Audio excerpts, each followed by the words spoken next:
class 10. Today we will discuss about terminating decimal expansion or non-terminating repeating decimal expansion. First of all, we want to know about the terminating decimal expansion. Let us suppose that we have x equal to p upon q be a rational number such that the prime factorization of q is of the form 2 raised to the power m 5 raised to the power n, where m and n are non-negative integers. Then x has a decimal expansion which terminates. तो तब हम ये कह सकते हैं कि हमारे पास में जो x का दशमलव प्रसार होगा, डेसिमल एक्सपेंशन होगा, वो क्या होगा, टर्मिनेट्स होगा. हम देखते हैं कि यहाँ पे जो हमारे पास में q डिनोमिनेटर पार्ट है, डिनोमिनेटर पार्ट के जो प्राइम फैक्टराइजेशन हैं वो 2 या 5 या 2 और 5 दोनों उस फैक्टराइजेशन में होने चाहिए. अगर इसके अतिरिक्त कोई अन्य प्राइम नंबर हमारे पास में डिनोमिनेटर पार्ट में है तो तब हम कह सकते हैं कि वो decimal expansion non terminating repeating decimal expansion होगा. Let x equal to p upon q be a rational number such that the prime factorization of q is not of the form 2 raised to the power m 5 raised to the power n, where m and n are non-negative integers. Then x has a decimal expansion which is non-terminating repeating और recurring यानी आवर्ती, जिसे हम कहते हैं कि उस case में x का जो दशमलव प्रसार होगा वो अशांत आवर्ती होगा. Without actually performing the long division, state whether the following rational numbers will have a terminating decimal expansion or non-terminating repeating decimal expansion. यानी बिना लंबी विभाजन प्रक्रिया के हमें ये बताना है कि जो दी गई परिमेयी संख्याएं हैं वो शांत दशमलव प्रसार हैं, टर्मिनेटिंग डेसिमल एक्सपेंशन है, या फिर वो non terminating repeating decimal expansion है यानी अशांत आवर्ती दशमलव प्रसार है. एक क्वेश्चन है हमारे पास में 23/8. सॉल्यूशन देखते हैं इसमें. Since in 23/8 the denominator part is 8, हमारे पास में इसका जो डिनोमिनेटर पार्ट है वो क्या है, 8 है. ये हमने लिया. So the prime factorisation of 8, prime factorisation of 8 is 2 into 2 into 2. हमारे पास में जब हमने 8 के प्राइम फैक्टर्स किए तो वो हमारे पास में क्या आ गए, 2 into 2 into 2, that means 2 raised to the power 3. So we can write 8 as 2 raised to the power 3 into 5 raised to the power 0. Here 5 raised to the power 0 means the value of 5 raised to the power 0 is 1. So 2 raised to the power 3 multiple with 1, that is 2 raised to the power 3. यहाँ पे 5 raised to the power 0 लेने का मतलब ये है कि हमने एक कंडीशन पढ़ी है टर्मिनेटिंग डेसिमल के लिए कि अगर वो हमारे पास में टर्मिनेटिंग डेसिमल एक्सपेंशन है तो वो हमारे पास में 2 raised to the power m into 2 raised to the 5 raised to the power n format का वो हमारे पास में होना चाहिए. तो उस केस के लिए हमने 5 raised to the power यहाँ पे 0 ले लिया. तो अब हमारे पास में देखा कि जो हमारे पास में डिनोमिनेटर 8 है वो 2 raised to the power m into 5 raised to the power n format में है, जहां m और n हमारे पास में इंटीजर्स हैं, where m and n are non-negative integers. Hence 23/8 has terminating decimal expansion. तो हम कह सकते हैं कि यहाँ पे 23/8 हमारे पास में क्या है, शांत दशमलव प्रसार हमारे पास में है. हम इसको ये कह सकते हैं कि ये हमारे पास में यहाँ पे शांत दशमलव प्रसार है. अब इसी में मैं क्वेश्चन नंबर 2 को भी अगर ऐड कर दूं कि इसकी वैल्यू निकालने के लिए 23/8 की, तो 23/8 की वैल्यू हम कैसे निकालेंगे, since we can write the rational numbers 23/8 is 23/2 raised to the power 3 into 5 raised to the power 0. अब अगर मैं इस 2 raised to the power 3 और 5 raised to the power 0 को देखूं तो मेरे पास में ये पावर जो है 2 की 3 है, 5 raised to the power 0 ये एक प्रतीक रूप में हो गया क्योंकि यहाँ पर ये 1 है, इसकी वैल्यू 1 है. तो मुझे 5 की पावर भी चाहिए अब यहाँ मेरे पास में 5 की पावर नहीं है, तो मैं क्या करूँगा कि न्यूमरेटर और डिनोमिनेटर में 5 रेज़ टू द पावर 3 से मल्टीपल कर दूंगा। तो multiplying numerator and denominator by 5 raise to the power 3, so 23 over 8 equal to 23 over 2 raised to the power 3 into 5 raised to the power 0, ये तो था ही हमारे पास में। और नेक्स्ट स्टेप हमारे पास में यहाँ पे क्या हो गया, 5 raised to the power 3 into 5 raised to the power 3। अब हम यहाँ देख रहे हैं कि 2 raised to the power 3 है और यहाँ भी 5 raised to the power 3 है और इसकी वैल्यू तो हमारे पास में 1 है।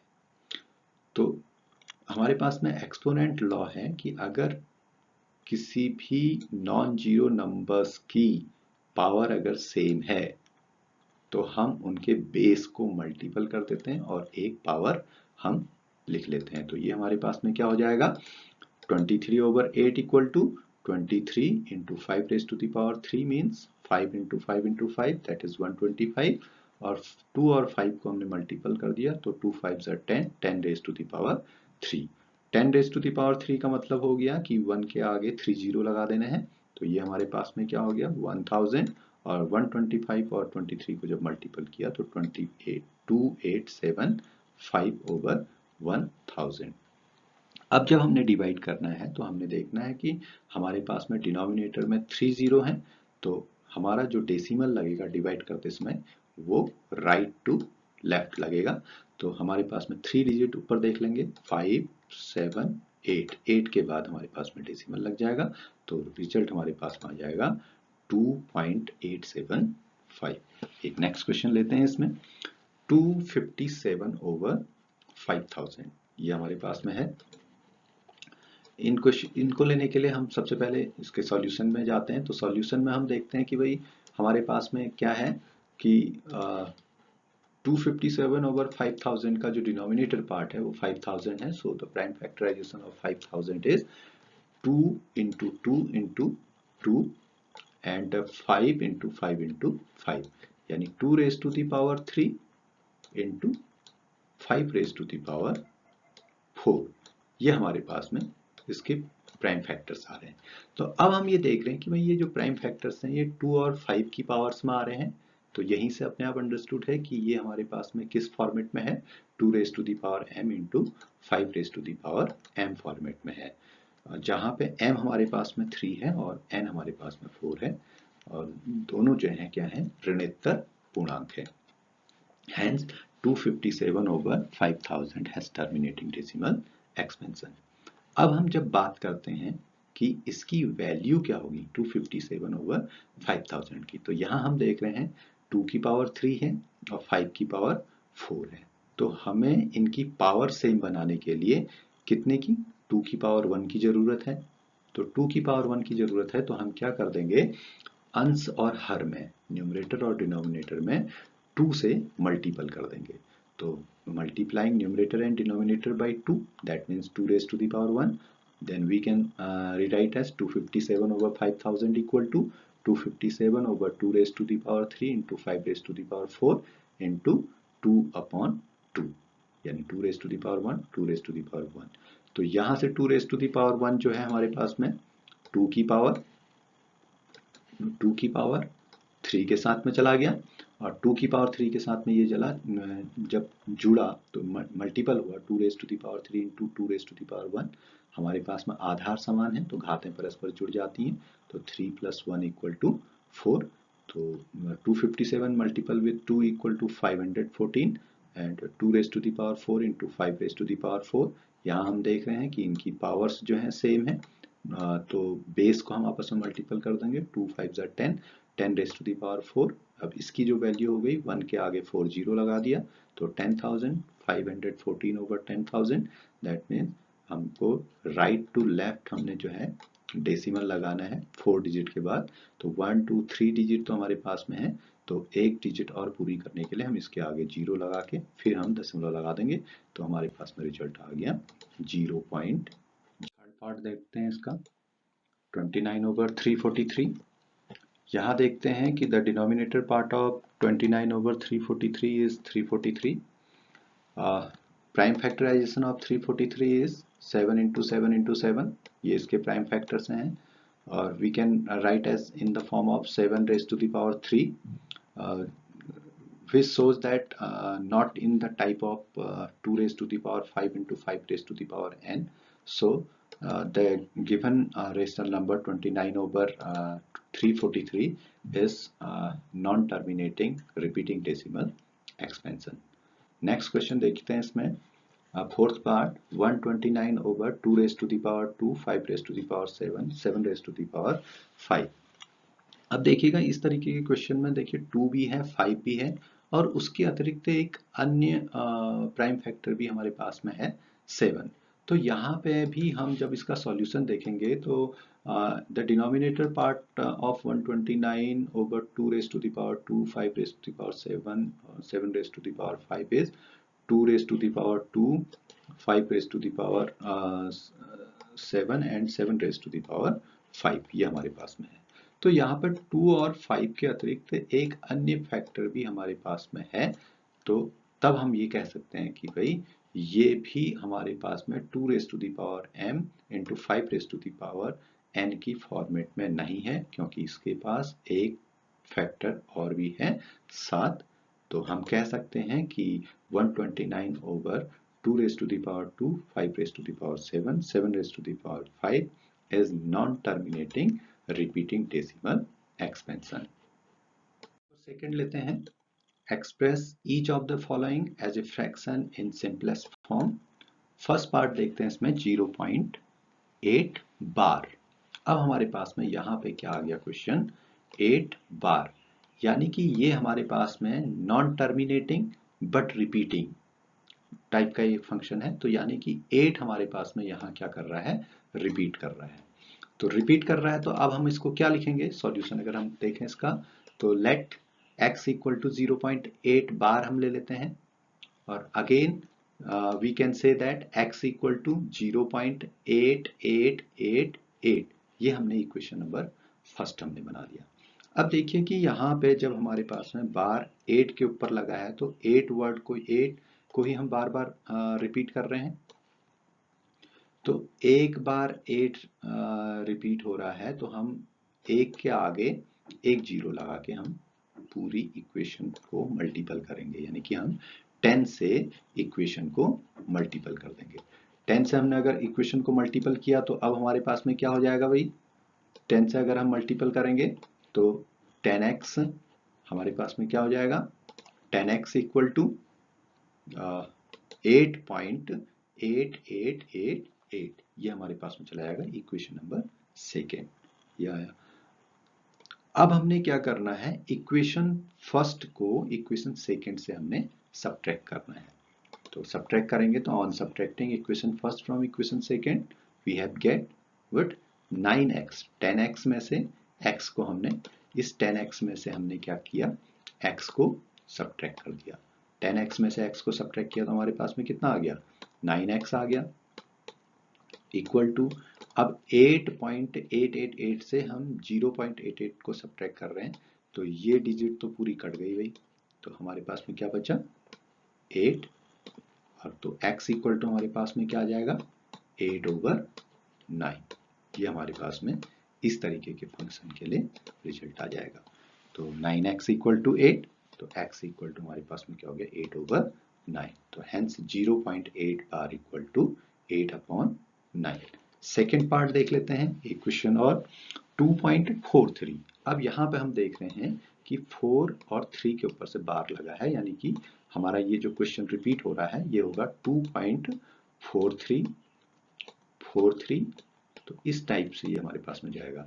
अब देखिए यहाँ पर 2 डिजिट रिपीट हो रही हैं 4 3, यानी कि हमने क्या करना है पूरी इक्वेशन को किससे मल्टीपल कर देंगे 100 से हम मल्टीपल कर देंगे। तो सॉल्यूशन देखते हैं let x equal to 2.43 bar then x equal to we can write as 2.4343 equation number first हो गया।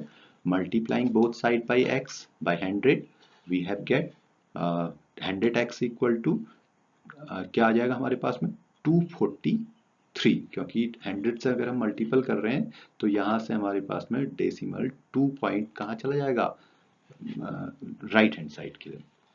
तो 243 0.4343 हमारे पास में आ गया। अब हम क्या करेंगे, 100x में से x को सब्ट्रैक्ट कर देंगे, तो हमारे पास में क्या आ जाएगा 99x।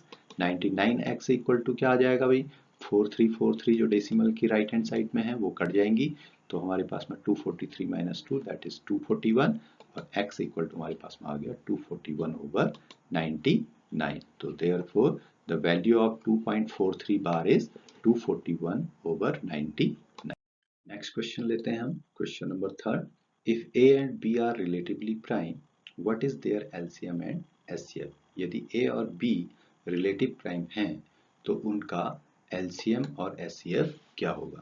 Solution देखते हैं हम कि two relative prime जब हमारे पास में हैं तो do not have a common factor other than 1, तो उनके पास में एक के अतिरिक्त कोई अन्य कॉमन फैक्टर नहीं होगा, उभयनिष्ठ गुणनखंड नहीं होगा। तो therefore we can say that the SCF highest common factor of these two numbers are 1, यानी A और B का जो highest common factor होगा वो क्या होगा, 1 होगा।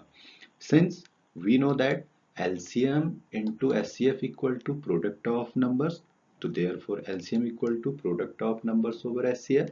Here the product of numbers A into B and SCF is 1, so therefore LCM equal to A cross B over 1, तो A cross B over 1 that is AB, ये हमारे पास में रहेगा। असाइनमेंट में आपके पास में 7 क्वेश्चंस हैं। फर्स्ट क्वेश्चन है, if the SCF of 657 and 963 is expressible in the form of 657x plus 963 into minus 15, find the value of x. Second question है, if p q are prime positive integer, prove that root p plus root q is an irrational number.